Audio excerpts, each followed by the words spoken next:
Konnichiwa, minasan. It's Gray from Makazashi's Tea House over in Japan. Are you good? Are you genki? I hope you are. I hope you're feeling as genki as me, because I tell you what, I've got some great news. It's the finale. It's issue 6 of Mark Millar's The Ambassadors, and it's an absolute cracker. It's a great finish to the series and what has turned out to be volume 1 of the series, so very happy to hear that. But first of all, let me give you some of the credits. So it's written by Mark Millar. It's got art by Matteo Scalera of Mark Millar's King of Spies fame, which I highly recommend. I mean, hugely recommend. It's a fantastic miniseries which was out last year. A really good story about a retired James Bond character coming back to take out the real bad guys. You know what I mean? No Blofeld here. These are the guys running the governments of the world, the real scumbags. But back to this review.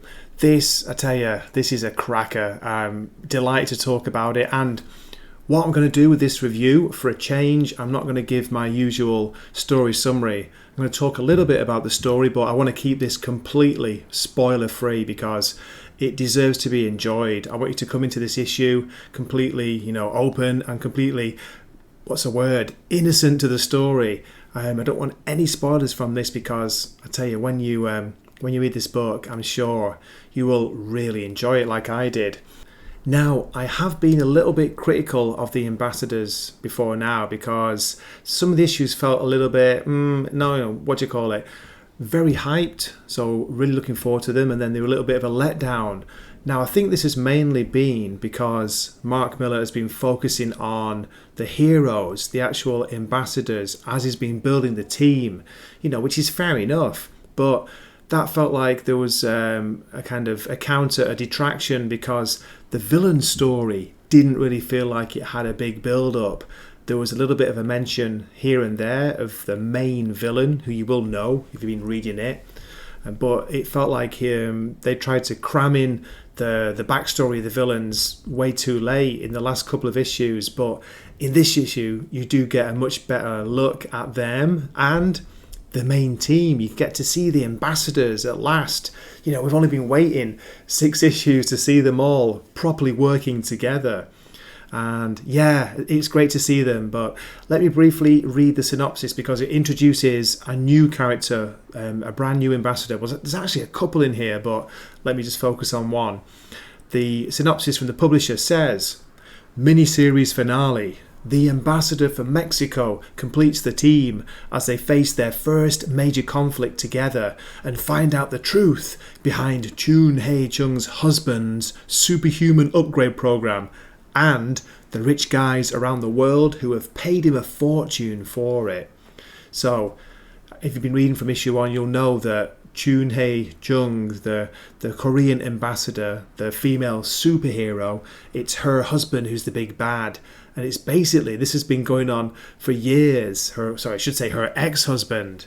They've had a relationship based on his jealousy, his envy, because she really was, or really is, the smartest person in the room, and he didn't like that.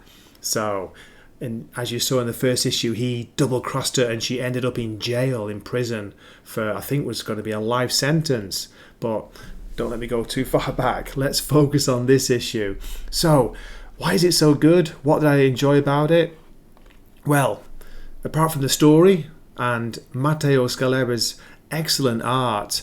Also, actually, who does the colouring on this? Let me check.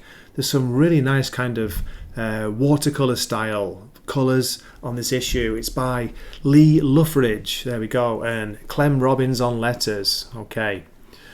Yeah, we open up with a bit of a flashback to South Korea.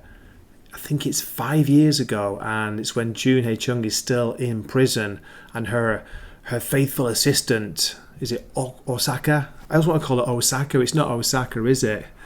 That's it. Her faithful assistant, Oksana. Oksana, hard to say.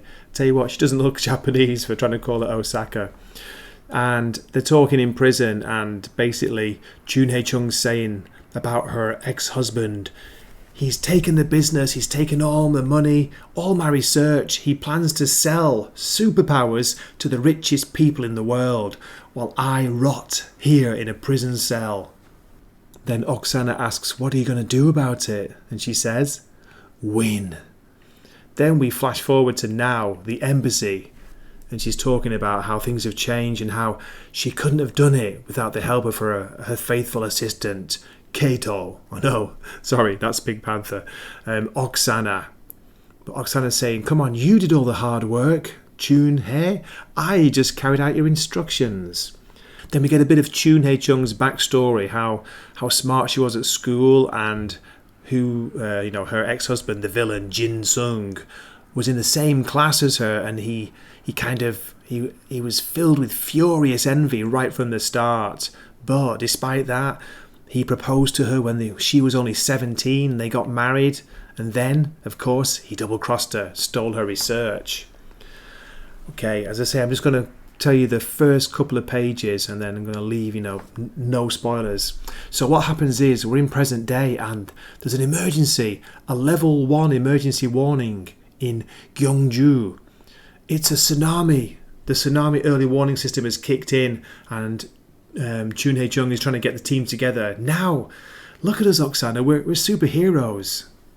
And she goes off to get the team together and go and face what's coming, face this tsunami, this huge tidal wave. Then we get our first look at the Ambassador of Mexico, and he is huge, absolutely giant. And then he's asking, I'm still not getting why I have to be giant size. It's because, of course, they need him to help, hopefully, hold back the bulk of the wave. And we get some story on how each of the ambassadors are downloading different powers which they think will be able to fight this huge tsunami. Because guess what, folks? That's right, very topical. There's a nuclear power plant right by the shore where the tsunami is going to hit. And the last thing they want, as they say here, is another Fukushima. So, as a team are getting together here at the seashore, a beautiful, what looks like Ferrari comes skidding in, and out steps the Brazilian ambassador. And she's like, hey, did you not know we had a team credit card? And the Indian ambassador says, wait a minute, I didn't know we could use it for stuff like that. And then I'm just going to go one more page. It's a great, great scene where we've got Tom Cruise Maverick. Well, it could be, but you don't know until he gets out of the cockpit. There's a fighter plane comes flying into land, and we can hear someone saying, you guys need to download pilot skills from the power bank. Get yourselves one of these. The cockpit opens. Guess who it is? Yeah, of course it is. Is it Bob? Just forget his name. Bob, the Australian ambassador.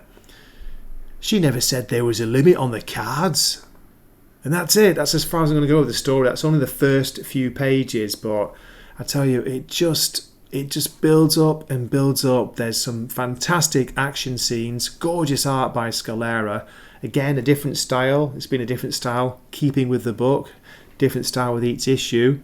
And we get to see a face-off between the villain team and the hero team. We get to see different powers by different members. And yeah, there are some surprises in here. There are some twists and turns. We see characters coming back who have been introduced in earlier issues. And yeah, just overall, it just feels like a really good, a really proper conclusion to this first volume. And delighted to see the team together fighting not just a natural threat, but the unnatural threat of the evil villains team. Yeah, so that's about it. That's all I can say without spoiling too much. Just got to say, it's typical Mark Millar. There's some great action scenes, a little bit of squinting your eyes at some of the violence. Not too bad though. He doesn't go overboard in this issue. There's some good humour in here as usual, and sometimes you can't tell if he's having a dig. He's making jokes at different cultural things, different social things that are going on at the moment, or is he being serious? You can never quite tell with him. But yes, as I say, a very big, a very huge recommend. I would go out and buy the whole series. And that's what I'm really interested to find out, to see, will this read better altogether, as I say, as a trade? I don't like reading comics as a trade. I want to read comics as comics, you know what I mean? Issue by issue. And I believe that a comic should work on its own as a single issue, as well as being part of a series, if it is part of a series, part of a story arc. So, yeah, I'll be curious to see that. I am very tempted because I've only been able to get digital copies. There are no physical copies near where I live, not in this small seaside town in Japan. So I'm very tempted to buy the trade, get a nice trade copy of this and just read it in one sitting and see how it comes over. Okay, so that's it. That's it for my review. I hope you enjoyed it.